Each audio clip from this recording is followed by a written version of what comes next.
Ako su izbori izlazili, znači za nišu realizaciju. Mesto za glas većine. Glas ne može da promeni nešto. Info udar. Osnovna ideja projekta Info udar je da ljudi iz naroda dobiju mogućnost da kažu šta misle, šta hoće i da poruče ono što je njima važno. Info udar.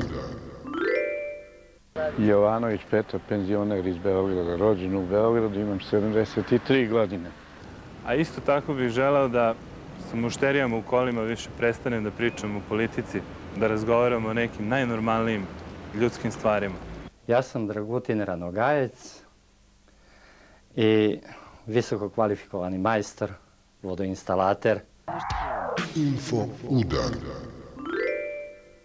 Info udar treba da menja medijsku sliku našeg društva i samo društvo kroz jednu široku akciju informacija iz naroda, kroz priče ljudi koji će se javljati na poziv Info udara da objave ono što misle, da kažu ono što im je važno, da poruče onima koji kroje njihovu sudbinu šta oni hoće. Info udar.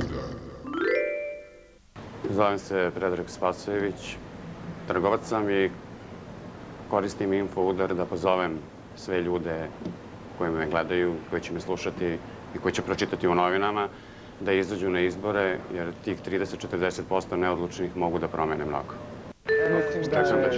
Ako su izbori izlazili, znači za nišu realizaciju.